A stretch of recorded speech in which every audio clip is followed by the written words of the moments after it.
You've seen the headline. You've clicked the thumbnail. The same one over and over. A fresh, hopeful face emerging from a sterile building, cradling the very definition of new life. The promise of a perfect beginning. Finally, Jana Duggar leaving hospital, baby home, very cute, Mississippi. It's a simple phrase.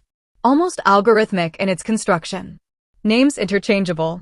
Finally, signaling a long-awaited conclusion. Leaving hospital, the universal milestone. Baby home, the destination of safety and love. Very cute, the non-negotiable adjective. Miss, the gendered identifier. It's a digital age announcement, stripped down to its bare, clickable essentials. It promises a resolution, a happy ending wrapped in a soft blanket, documented in a few grainy, long-lens pixels. But what if that headline isn't an ending? What if it's not even really a beginning? What if it's just a single, luminous point on a timeline so vast, so convoluted, so fraught with silent battles and unspoken rules that it disappears into the sheer scale of it all? We are not here to follow a single person from a hospital door to a front porch. We are here to follow the echo of that headline, to trace its path through a labyrinth of expectation, to understand the weight of that word finally, and to ask what happens in the infinite, unrecorded after. Because the story is never in the leaving. The story is in what you are leaving for. And more importantly, what you are leaving behind. This is a story about life inside the frame. The meticulously constructed reality where every milestone is a public event and every private joy is a public offering. We've become accustomed to viewing these lives in chapters, counting on courting, engagement, wedding, pregnancy announcement, gender reveal, birth. And then, the final shot of the public narrative, the mother, groomed and smiling, walking out of the hospital, completing the cycle. It's a clean, satisfying arc, fade to black. Credits roll. But life doesn't have credits. The camera, real or metaphorical, may turn away, but the world keeps spinning in that suddenly quiet house. The very cute miss will cry at 3 a.m. with a fever that wasn't in the script. The mother will stare at a wall, exhausted beyond any prior human understanding, grappling with a love so intense it terrifies her and a fatigue that erases her own identity. There will be laundry mountains of tiny clothes, a body that feels unfamiliar, a mind rewiring itself in the dark. This is the terra incognita that exists after the headline fades from the trending list. This is the true documentary, filmed on the shaky, handheld camera of lived experience, with no producer, no soundtrack, and no cutaway.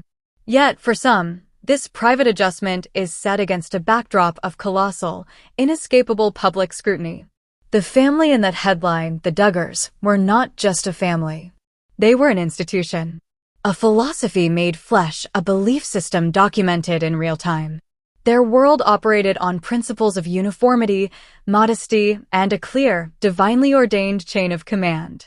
The path for a young woman was not a winding road of self-discovery, but a straight and narrow lane with very specific signposts. Daughter, sister, sister-mom, wife, mother.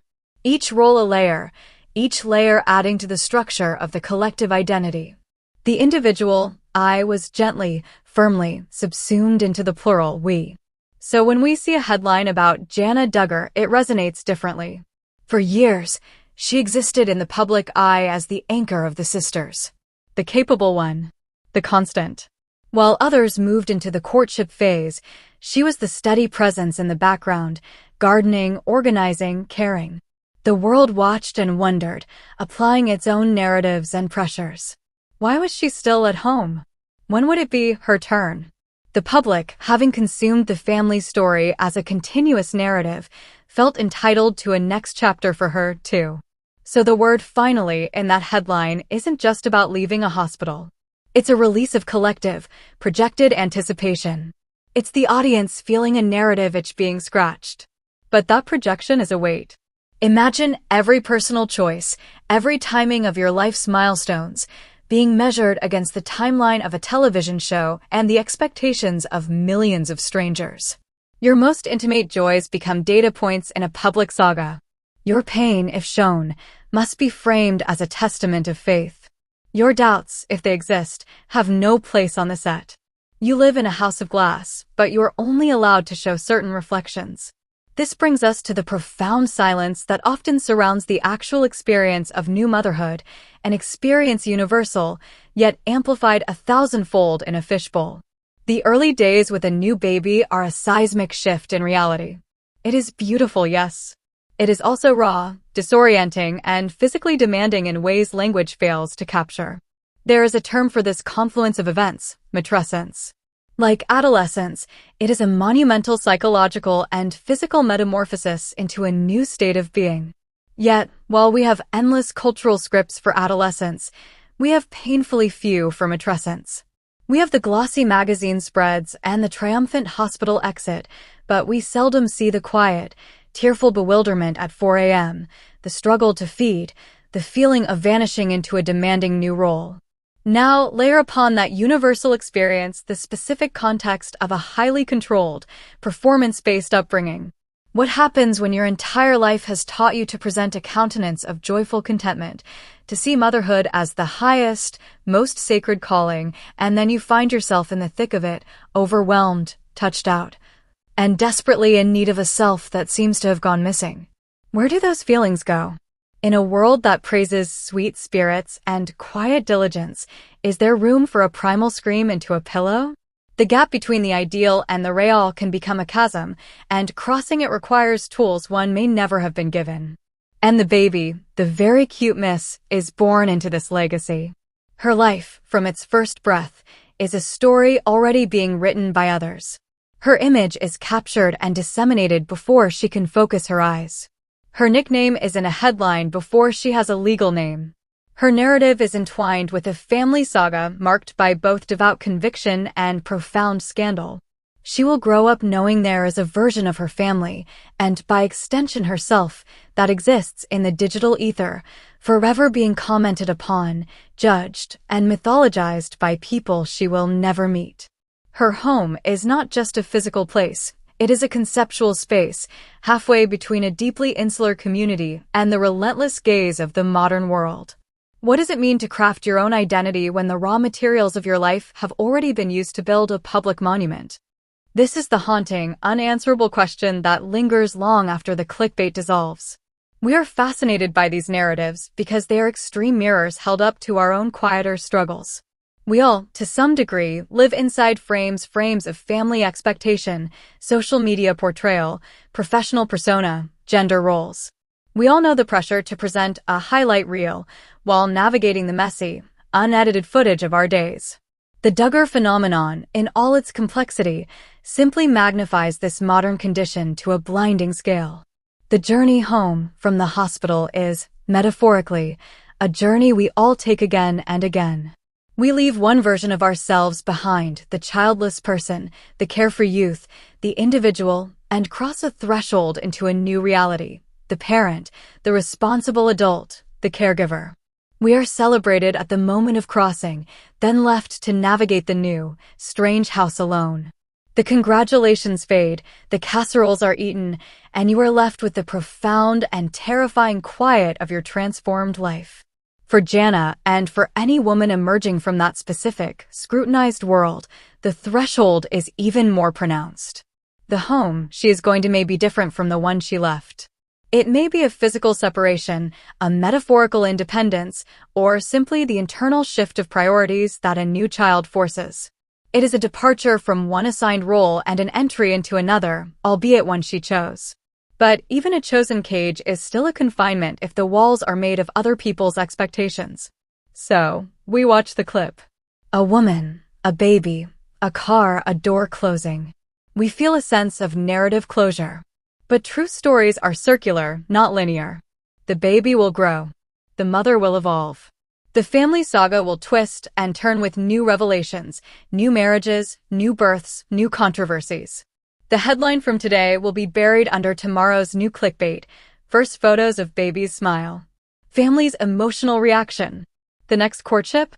The machine of public consumption churns on, forever hungry for the next milestone, the next image, the next fragment of a life to package and sell. It reduces the profound, Agonizing, beautiful chaos of human existence into a linear plot. Boy meets girl. They marry. They have a baby. They go home. The end. But it is never the end. In that home, a million stories are beginning. A mother is learning the landscape of her child's face in the moonlight. She is wondering who she is now. She is feeling a love that cracks her heart open and a fear that freezes her blood. She is making decisions about faith, about family, about the kind of mother she wants to be versus the kind she was shown to be.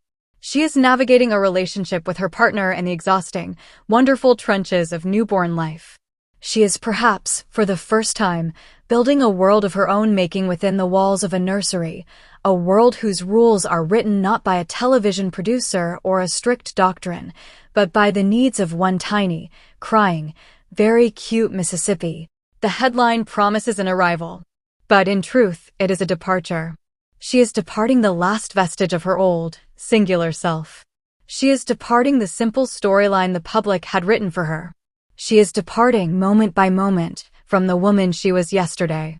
She is on a voyage into the deepest, most uncharted territory there is, the future of another human being, for which she is now the guardian and the guide.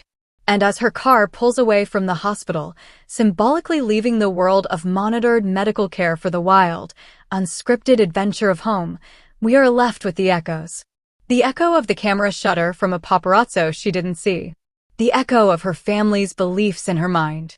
The echo of millions of clicking voices online, already dissecting her outfit, her expression, the blanket the baby is wrapped in. And beneath all that, a quieter, stronger echo, the heartbeat of her child, a rhythm that now sets the tempo for her life, a drum leading her forward into a story that is only hers to tell, one exhausting, miraculous, ordinary day at a time.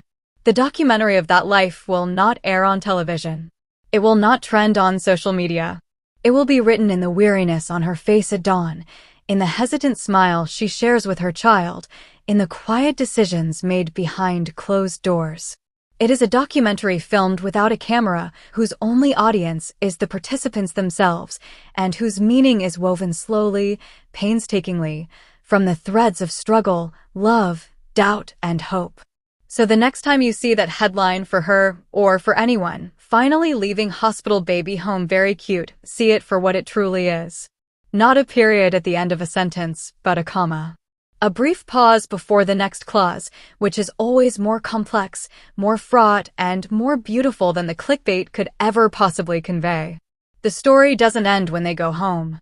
That's precisely when the real story, the only story that has ever truly mattered, finally, quietly begins. And that story has no end. It flows like a river from one generation to the next, carrying with it the silt of the past and the fresh water of new beginnings. The very cute miss will one day be a woman. She will have her own questions, her own rebellions, her own quiet reckonings with the legacy she inherited. She may choose a path that mirrors her mother's, or she may strike out in a direction that seems unimaginable from the vantage point of this hospital parking lot.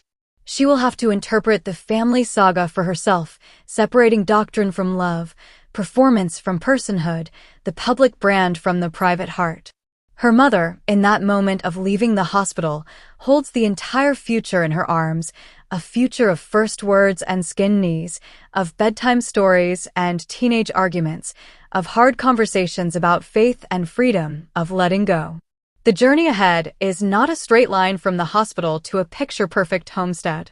It is a winding, bumpy, glorious road through sleepless nights and first laughs, through moments of profound doubt and even more profound connection, through the gradual, heartbreaking, necessary process of helping a tiny, dependent infant become an independent person.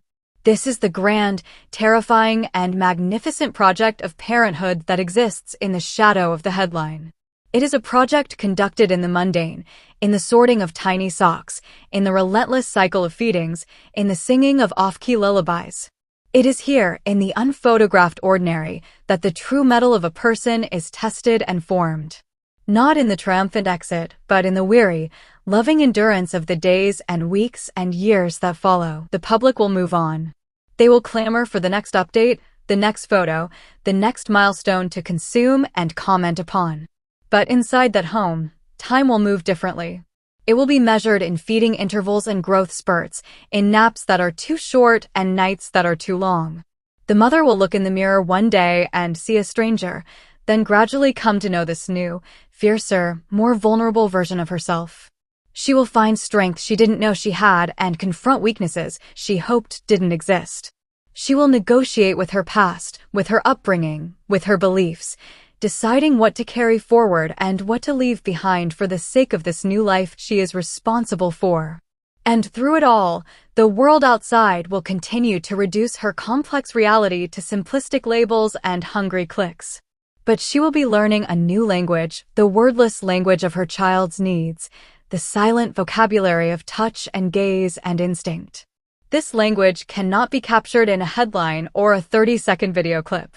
It is written in the nervous system, felt in the bones, known in the heart. It is the oldest story in the world, and yet, for her, in this moment, it is brand new. So we leave them there, at the threshold. The car door is closed. The engine starts. They pull away from the bright, public space of the hospital and move toward the private, unknown story of home. We, the audience, are left on the curb. Our part in this fragment of the narrative is over. We clicked. We watched. We maybe even felt a fleeting moment of sentiment. But the real work, the sacred and secret work of building a life, is now theirs alone. The headline fades from the screen, replaced by the next piece of content, the next demand for our attention. But somewhere, in a quiet car on a quiet street, a mother looks down at her sleeping daughter. She touches an impossibly small hand. She feels the terrifying, wonderful weight of it all. She is afraid. She is hopeful. She is exhausted. She is in love. She is beginning. And as her car turns the corner and disappears from view, the only sound is the whisper of tires on asphalt, carrying them away from the story we wanted to tell and into the story they are destined to live, a story that will unfold in whispers and cries, in laundry piles and lullabies, in quiet courage and daily grace, forever and ever without end.